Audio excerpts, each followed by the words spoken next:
आज के इस वीडियो में हम पढ़ने जा रहे हैं how to calculate the time period of a spring mass system oscillating on a smooth oriental surface. Time period के बारे में मैंने अपने पिछली वीडियो में बता रखा है कि टाइम पीरियड होता क्या है। आपको पता है कि एसएचएम में क्या होता है, एक पीरियोडिक मोशंस होता है। जो भी मोशंस हो रहा होता है एक रेगुलर टाइम इंटरवल के बाद वो रिपीट होता है।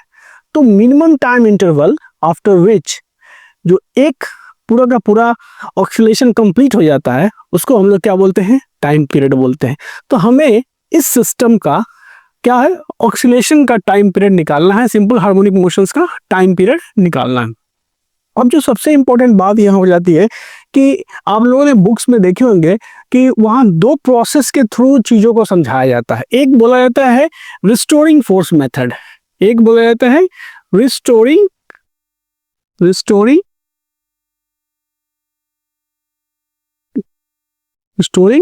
फोर्स मेथड, ठीक है। और दूसरा होता है energy conservation method, energy conservation method. दो प्रोसेस के थ्रू हम लोग जो पीरियड ऑफ ऑक्सीलेशन है सिंपल हार्मोनिक मोशंस का वो निकाल सकते हैं। इस सिंपल केस में हम इन दोनों प्रोसेस के थ्रू टाइम पीरियड को निकालना समझेंगे। तो यहाँ क्या है, there is a block which is tied to a spring and one end of the spring is tied to a wall. Now अब अगर देखो तो ये जो सिस्टम है क्या ये अपने आप ऑक्सीलेट करेगा? Is it self oscillatory? No. ये जो सिस्टम है ये अभी अपने स्टेबल इक्विलिब्रियम पोजीशंस पे है। क्यों? क्योंकि इस स्प्रिंग में कोई भी किसी भी तरह का कोई स्ट्रेच नहीं है, और स्ट्रेच नहीं मतलब कोई एनर्जी इसके अंदर सेफ स्टोर्ड नहीं है। ये जो सरफेस है वो क्या है, ये फ्रिक्शनल लेस सरफेस एज्यूम किया गया। This is a frictional less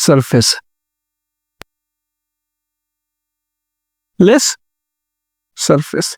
तो इस मेथड के थ्रू, किस मेथड की बात कर रहा हूं, रिस्टोरिंग फोर्स मेथड के थ्रू अगर मुझे इस सिस्टम का टाइम पीरियड निकालना पड़े तो मैं क्या करूंगा, पहला स्टेप है कि पहले आप ये डिसाइड कर लो कि सिस्टम का इक्विलिब्रियम पोजीशन क्या है।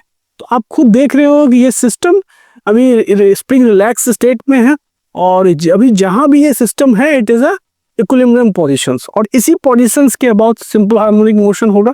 तो हमें क्या करना है कि एक पर्टिकुलर अमाउंट से इस ब्लॉक को हमें क्या करना है, डिस्प्लेस करना है। जैसे मैंने क्या किया, इसको एक्स लेंथ से इस पोजीशन से मैंने यहाँ पे इसको डिस्प्लेस कर दिया। ये ब्लॉक अब यहाँ आ गया। तो ये स्प्रिंग में जो इलोंगेशन होगा, स्प्रिंग का इलोंगेशन क्या हो गया, ये एक्स लेंथ स्प्रिंग जो है सो इलोंगेट हो गया। अब अगर स्प्रिंग एक्स लेंथ इलोंगेट हो गया तो क्या होगा, इस ब्लॉक पे जब ओरिजिनल स्टेज में था, जब स्प्रिंग अपने नेचुरल लेंथ में था, उस समय तो स्प्रिंग कोई रिस्टोरिंग फोर्सेस नहीं लगा रहा था। लेकिन जैसे ही मैंने इस ब्लॉक को यहाँ से मतलब इस पोजीशन से हटा करके इस पोजीशन पे ले आया, मैंने एक्स लेंथ क्या किया, मैंने एक्स लेंथ स्प्रिंग को इलोंगेट कर दिया। एंड दैट्स व्हाई जैसे ही स्प्रिंग इलोंगेट हुआ, restoring force comes into the picture and it will try to bring back this block to the equilibrium positions. ठीक है, तो restoring force क्या होगा, restoring force F is equal to what, minus K times of displacement X. Here the negative sign establishes कि जो direction of force है, restoring force है, it will always remains opposite to the direction of displacement. वो कैसे? अगर आपने block को इधर की ओर डिस्प्लेस किया तो आप ये इक्विलिब्रियम पोजीशंस अगर मानते हैं तो टुवर्ड्स राइट आप जा रहे हैं, ठीक है। तो उस केस में x की वैल्यू पॉजिटिव है, और चूंकि x की वैल्यू पॉजिटिव है तो इसका मतलब है कि इस एक्सप्रेशन के हिसाब से जो रिस्टोरिंग फोर्स है वो इधर की ओर लगा, ठीक है। यदि इसी ब्लॉक को आप कॉम्प्रेस कर देते, मतलब ये ब्लॉक यहाँ से इधर ले आए होते, किस तरह का सिचुएशन होता, आपका सिचुएशन कुछ ऐसा होता, आपने क्या किया, ब्लॉक को कंप्रेस कर दिया, ब्लॉक आ गया यहाँ पे। पहले ब्लॉक कहाँ था, पहले ब्लॉक कहीं होगा यहाँ पे, ठीक है, पहले ब्लॉक यहाँ पे होगा। तो ये जो लेंथ है, ये जो इतना लेंथ आपने जो इसको कंप्रेस किया, इस कंप्रेस करने की वजह से देखो तो यहाँ क्या हुआ, मीन पोजीशन था ये, मीन पोजीशन था ये क्या था, ये पोजीशन था मीन पोजीशन, मीन पोजीशन था, इस पोजीशन पे क्या था, मतलब स्प्रिंग अपने नेचुरल लेंथ में था। जैसे ही आपने उसको एक्स लेंथ कंप्रेस किया, मतलब आप किधर गए, टुवार्ड्स लेफ्ट गए। तो टुवार्ड्स लेफ्ट गए मतलब एक्स का साइन क्या हो गया, यहाँ डिस्प्लेसमेंट हो गया यहाँ नेगेटिव, और जब डिस्प्लेसमेंट नेगेटिव डालोगे तो force positive, and that's why you can see here that the force क्या होगा, स्प्रिंग चूंकि कंप्रेस है तो फोर्स इधर की ओर लगाएगा। तो अल्टीमेटली द नेगेटिव साइन जो है इट ट्राइज टू एस्टेब्लिश कि ये जो आपका फोर्स है, ये जो फोर्स से कोरिस्पोंडिंग जो एक्सेलरेशन होगा बॉडी का, ठीक है, it will always remains opposite to the direction of displacement. ठीक है, ये निगेटिव साइन ये एक्सप्रेस करने की कोशिश करता है। अब आपको पता है कि F बराबर में माइनस ए इंटू के एक्स आ गया, जो सिंपली आप लिख सकते हो कि जो एक्सेलरेशन ए है वो क्या आ गया, माइनस के बाई एम, क्योंकि F बराबर क्या होता है, mass into acceleration, and the mass of block into x. और हम लोगों ने क्या पढ़ा है सिंपल हार्मोनिक मोशन में कि एक्सेलरेशन जो ए है, standard equation of simple harmonic motion हमने डिराइव कर रखा है, आप पिछले वीडियो में जाकर उसको देख लें कि A is equal to minus omega square X. तो हम इस इक्वेशन ए को इस इक्वेशन बी से कंपेयर कर लेंगे, तो ultimately we have omega square is equal to K by M, and that's why you can see that omega is equal to root under K by M. ठीक है, इसे time period निकाल सकते हो, T is equal to what, 2 pi by omega, and that's why 2 pi root under K by M. So आप क्या देख रहे हो कि जो टाइम पीरियड है, ठीक है, कब, जब ये ब्लॉक हॉरिजॉन्टल सरफेस पे ऑक्सीलेट करता है under the influence of the restoring force of the spring, it is just equal to 2 pi root under K by M. इस एक्सप्रेशन को अगर गौर से देखो तो क्या दिख रहा है, इसमें यही दिख रहा है कि जो टाइम पीरियड ऑफ ऑक्सीलेशन है, मतलब मिनिमम समय में जिसमें कि वो ब्लॉक एक पूरा का पूरा कंप्लीट ऑक्सीलेशन कर लेगा, वो टाइम पीरियड स्प्रिंग कांस्टेंट के पे डिपेंड करता है ना, it is inversely proportional to the mass of the block.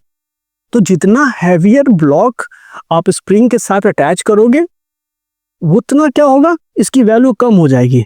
क्या हो जाएगी, जितना 2 pi root under omega square equal to K by M, तो यहाँ sorry M omega square is equal to K by M compare कर रहे हैं हम लोग इससे, तो ओमेगा 2 पाई बाई ओमेगा करेंगे तो क्या होगा, एम बाई यहाँ पे के होगा। ठीक है, this will be this. Okay, so now you can सी कि जितना हैवियर ब्लॉक होगा उतना ही ज्यादा टाइम पीरियड की वैल्यू आएगी। इसका मतलब क्या है, एक कंप्लीट ऑक्सीलेशंस को पूरा करने में हमारे सिस्टम को ज्यादा समय लगेगा। सो टाइम पीरियड जो है वो क्या हो गया, अगर स्प्रिंग कांस्टेंट जो है, स्टिफनेस ऑफ द स्प्रिंग जो है, अगर हम कांस्टेंट रखते हैं और मास को बढ़ाते हैं तो क्या होगा, हमारा टाइम पीरियड बढ़ेगा। मतलब एक कंप्लीट ऑक्सीलेशंस को पूरा करने में उस सिस्टम को ज्यादा समय लगेगा। या नहीं तो अगर हम स्टिफनेस को बदलते हैं तो आपको पता है कि टाइम पीरियड क्या है, inversely proportional to the square root of stiffness of the spring.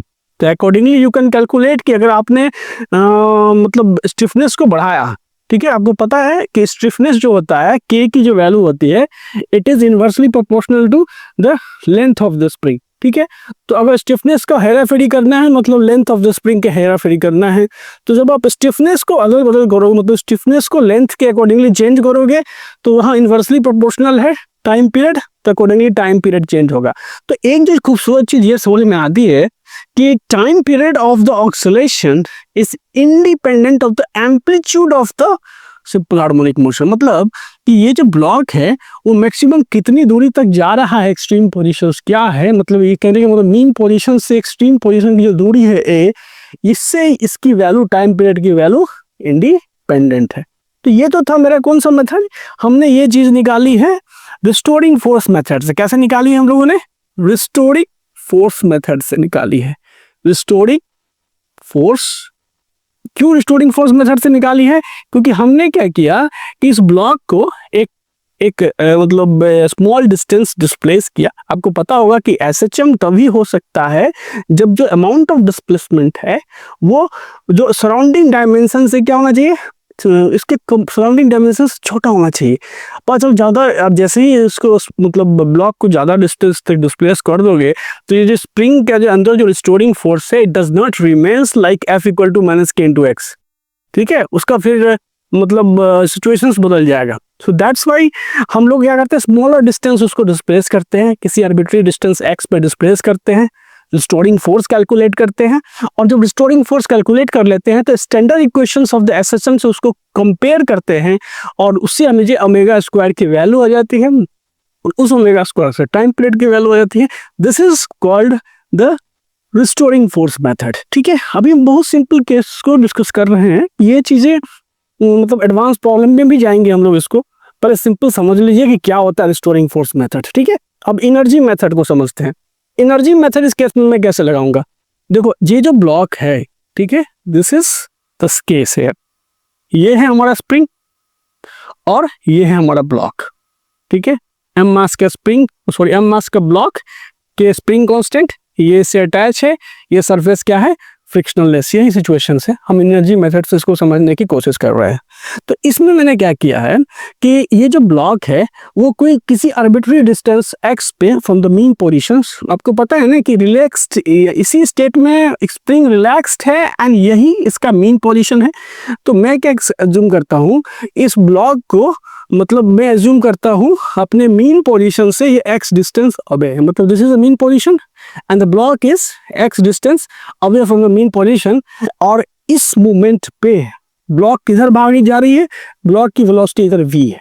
ठीक है, भाई आपने खींचा तो मैं किसी पर्टिकुलर टाइम स्टैंड पे मैं ये मूवमेंट कंसीडर कर रहा हूँ जब ये जो ब्लॉक है वो क्या है, मीन पोजीशन से x डिस्टेंस अवे है, उसकी वेलोसिटी जो है टुवर्ड्स द एक्सट्रीम भी है। इधर भी मैं एज्यूम कर सकता था, फिलहाल हेयर मतलब I am assuming like this. ठीक है, अब देखो यहां से कि आपको पता है एनर्जी जो होता है सिंपल हार्मोनिक मोशंस में always remains constant. Energy is conserved in simple harmonic motion. होता क्या है कि पोटेंशियल एनर्जी काइनेटिक एनर्जी में कन्वर्ट होता है, काइनेटिक एनर्जी पोटेंशियल एनर्जी में कन्वर्ट होता है, but the total energy at each moment of the particle under simple harmonic motions will remains constant। तो मैंने क्या किया, मैंने एक arbitrary मोमेंट लिया, इस मोमेंट पे मैं क्या करूंगा, एनर्जी निकालूंगा कि भाई सिस्टम के पास कितनी एनर्जी है। तो देखो इस मोमेंट पे अगर मैं पता करूं कि इस पूरे सिस्टम स्प्रिंग ब्लॉक सिस्टम के पास एनर्जी क्या है, तो क्या हो सकता है, एनर्जी ये होगा कि भैया आपको दिख रहा है कि ये ब्लॉक v वेलोसिटी से भागा जा रहा है, so that will be the kinetic energy 1/2 m into v square। And there is one more thing, and that is a spring, and in this case the spring is already stretched by a distance x at the moment when you are considering this stage। ठीक है, इस stage में आप क्या देख रहे हो कि स्प्रिंग x लेंथ क्या है, इलोंगेट कर चुका है। तो स्प्रिंग जब x लेंथ इलोंगेट करेगा तो स्प्रिंग में क्या आएगी, पोटेंशियल एनर्जी आएगी। तो पोटेंशियल एनर्जी उस मोमेंट पे क्या होगा, potential energy is 1/2 spring constant जो k था सो इनटू x स्क्वायर। अब ये अगर आपको पोटेंशियल एनर्जी नहीं समझ में आ रही है तो you can go at my previous videos, मैंने पोटेंशियल एनर्जी के बारे में बहुत डिटेल में बता रखा है, सो उसको देखें। मैं उसका डिस्क्रिप्शन जो है मैं डिस्क्रिप्शन में भी मैं उसका लिंक दे दे रहा हूँ। This is the energy at the particular moment when you are considering the block motions. ठीक है, अब तुम्हें तो ये पता है कि एनर्जी क्या है, सिस्टम का एनर्जी क्या है, कांस्टेंट है। कांस्टेंट है तो तुम क्या करोगे, इसको तुम डिफरेंशिएट करो dE/dt। मैं क्यों डिफरेंशिएट कर रहा हूं, क्योंकि ये क्या है, ये कांस्टेंट है, ये बदल नहीं रहा है, total energy will always remains constant. मैं इसको डिफरेंशिएट कर रहा हूं, डिफरेंशिएट करूंगा तो क्या आएगा, ये 0 आएगा। देखते हैं 0 आता है कि नहीं आता। 1/2 तो ऐसे ही रह जाएगा, m ऐसे ही रह जाएगा। मैं क्या करूंगा, dv² बाई मैं टाइम के रिस्पेक्ट में डिफरेंशिएट कर रहा हूँ, ये बात समझ लेना। तुम लोगों को क्या होता है कि कैलकुलस ठीक से आता नहीं है, उसमें गड़बड़ाओगे, k और dx² बाई dt करूंगा। अब यहाँ x है, यहाँ t है, ठीक है, यहाँ b है, यहाँ t है, तो हम लोग क्या करेंगे, इसको पहले b के रिस्पेक्ट में, मतलब इसको देखो कैसे मैं करता हूँ, इसको ऐसा करता हूँ, let me clean it first, क्योंकि ये तो समझ में आ गया होगा आपको।